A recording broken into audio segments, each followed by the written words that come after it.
Hey, truly remarkable lifers, this is Craig. I want to say thank you for joining us. If you're new here, please look for the subscribe button and subscribe and follow along on our journeys.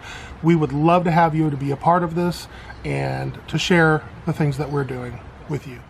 Today we're going to talk about our trip to Europe, and I wanted to give a little context before we get started. This video is going to be a little political, but it's not because we are a political platform. We are not. However, we recently traveled to Europe. We went to London and Barcelona from the 15th to the 24th of September. And if you follow the news, you know what happened the 15th through the 24th of September. On the 15th, there was a London Underground tube terrorist attack that happened where 29 people, I believe, were sent to the hospital with burns because of a bucket bomb that malfunctioned and but burnt a lot of people in the train. That attack happened as we were standing in customs getting ready to leave, when we getting ready to leave the airport to get into the underground. So once we got to the underground, we started experiencing delays and being rerouted and having to take different trains, and we didn't know why.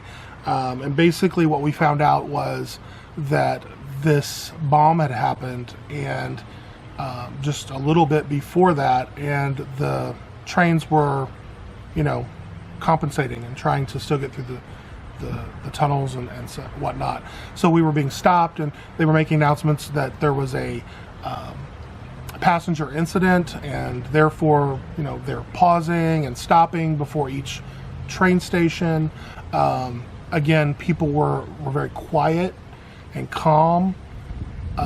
It just had a weird tone to it, and so we didn't understand what was happening. And then once we got a little bit into our trip, we started hearing people talking and the muttering about what had happened. And so, of course, then once we got off the train, we realized how close we were to it. And to be honest, we got off on the Kensington tube station, and the event had happened at Green Parsons, which was only 3 stops away on a different line. So a little too close for comfort there. So also, while we were in London, there were the protests walking through the streets as a parade type of a protest with flags and banners and chanting for the humanitarian crisis that's happening with the Rohingya, I believe I said that right, forgive me, in Myanmar. And so that was the first I had heard of it, to be honest, but it was simply chanting and protesting outside of number 10 Downing Street and the government buildings in London. And so we literally walked directly by and through and had to cross the street to allow them to pass and those kind of things. It was a very different experience. There was no civil unrest. It was simply expressing themselves by and bringing attention to the matter by walking through the streets. That's not an opinion, that's what we observed. Again, I don't know enough about the situation to have an opinion, and this is not my platform for that.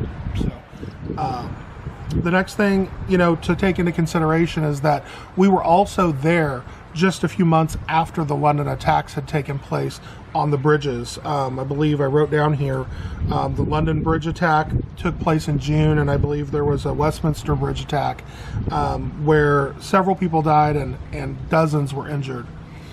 We walked right over those locations. We were able to see the new barricades that were placed to hinder vehicle traffic from getting into the pedestrian traffic lanes. And that was kind of an interesting experience because you knew that it had happened there, but there was no trace of it. And so everybody was going about their business. Even on the heels of the underground attack that morning, we continued to move through the streets and through the London Underground without a problem. It was an interesting juxtaposition, if you will, because also on the next day we went to Parliament and were able to go into the Parliament building and see the Houses of Commons and to talk with dignitaries that were there presenting government information. It was quite an experience. It happened to be that weekend that they were doing an open house.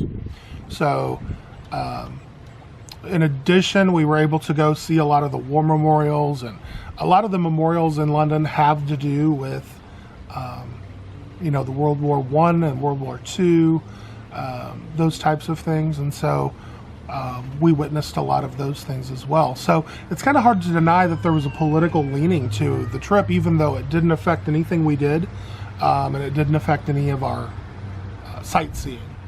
So there's a palpable political experience that happened in the midst of our vacation, and I felt that it was necessary to go ahead and get that out of the way and share that all with you as one block, as one experience, as a part of our trip to Europe. And then we can focus on the fun stuff.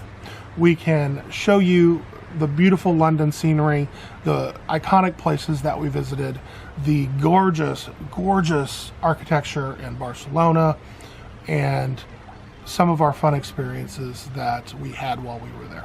So I hope you don't mind. This is going to be a little political, but not with leanings, mainly just to show you what we experienced.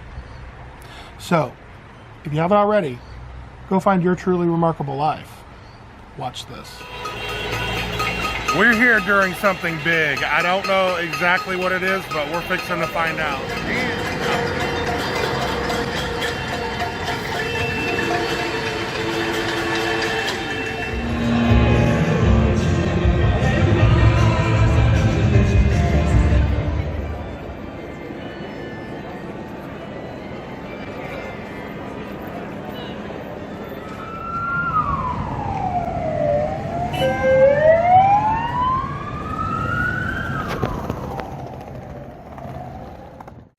Hey there, if you like what you just saw and want to get to know us better, click the link to our Get to Know Us video.